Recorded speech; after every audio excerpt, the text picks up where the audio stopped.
Who knew his real-life addiction would become the catalyst to an online brand that is truly addictive? Here's my chat with Mark Munroe.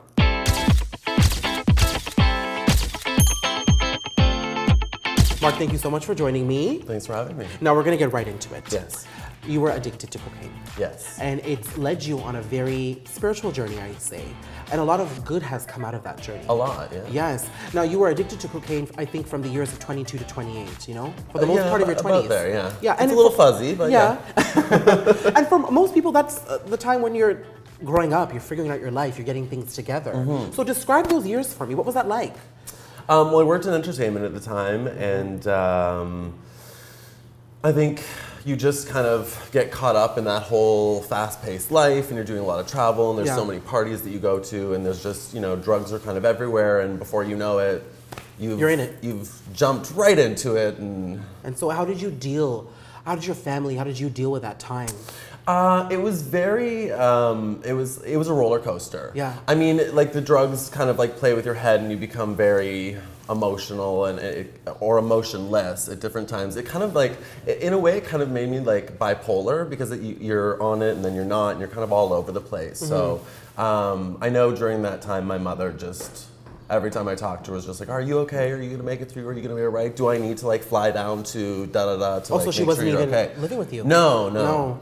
Because when it reached a head, like I was kind of traveling around, and then I came back to visit my parents, and my mother saw me, and I weighed like 129 pounds or something at the time, at 5'11", and I was just like done.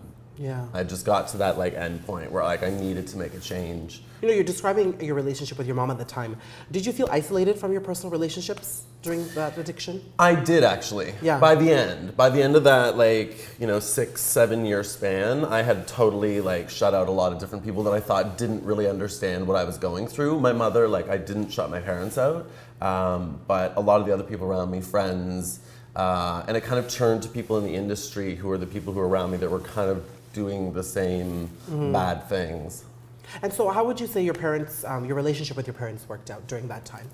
They, I came back through that period and had to address the issues that I'd gone through. And it wasn't just the drugs, it was the fallout from that and the, I don't know if it was anorexia or whatever. I just didn't really eat that much during the period. But when I came back, they had always been very supportive. I have the greatest parents ever, thank God. And when I came back, they just stood by me and said, it's okay to make mistakes. What matters is what you do going forward. Mm-hmm. And we're here to support you, and we're here to be with you, and no matter what you need, if you need to stay with us, you need us to hold your hand through this, or whatever it may be, they were there. So that's always been a big thing for me, because I think the thing that stopped me from going back to those ways is my mother's eyes when I came home. Wow. Because she was just heartbroken. And I just will remember that until, the end of my days. And that's what stops me a lot of times from, having those urges towards wanting to do it. Because I just imagine her eyes in that moment, and I'm just like, there's no point. I can't put my mother through that again. Yeah. Yeah. You're describing near the end of the addiction, just being done, just being over with things. But you're still standing tall. Yeah. You're still sitting here today with a smile on your face. Yeah. And you really came out of that with a very positive experience. How's that been for you? Well, I remember during that transitional period that my dad kept saying that things really do happen to you in life for a reason, but you decide what that reason is. And at the time, I didn't know what he was talking about. I was just like, he also has this thing that you wake up in the morning and you decide to be happy, you decide to be a good person, you decide to make good decisions. And I was like, oh, that's great, whatever. And then once I had gone through this, thinking about those things that he said, it kept playing over in my mind, how does this turn into something that's positive? How do I make this something that I learn and grow from, but also those bad experiences come to something good? Mm-hmm. So I started writing a journal about just things that made me happy, that put a smile on my face, a sunny day, or a great piece of cake or whatever. Just something, just little things that really just, made me happy. But that journal was the catalyst to your online media hub, which is Addicted. Addicted. So you went from one addiction to a good addiction. to a good addiction. To a good Lots addiction. Of good addictions. And so you've been able to take that journal and everything that you liked and you put it into this online portal, which has been very successful. Mm-hmm. And describe that to me. Addicted is it's funny that it came from that, but it's kind of been an adventure back into all the great things that life has to offer. Yeah. Because during that period, you kind of let those things fall to the wayside, and you don't take in all those like great moments and wonderful people because you're kind of just blind to what's going on around you. Whereas this has been like an investigation into all of the best things in life, An and investigation. it's just an investigation. Yeah. Into anything that you can be addicted to in a good way, and it's fashion, it's music, it's entertainment, it's meeting great people, or a great pair of shoes, or a wonderful trip to New York, or whatever it may be.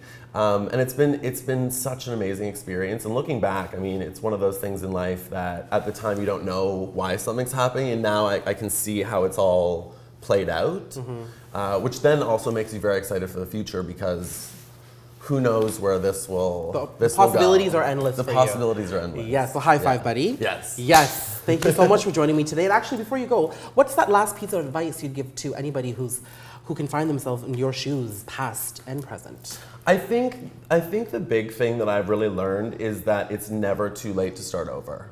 It's never too late, no matter what happens. And I know that's like kind of cheesy in a way, but it's so true. It's so true because for that last year of that whole part of my life, I just thought, like, how am I going to get myself out of this? How does one move on?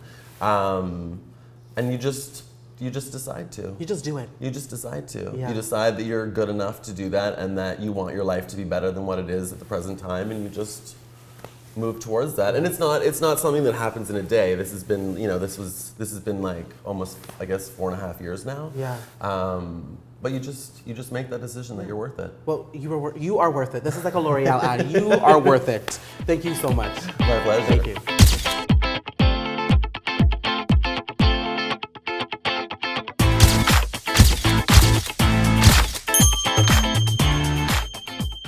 Hi everyone, thanks for joining me on Date with Daniel. Please like my video and subscribe to my YouTube channel for more quick, quirky, fun, and insightful chats.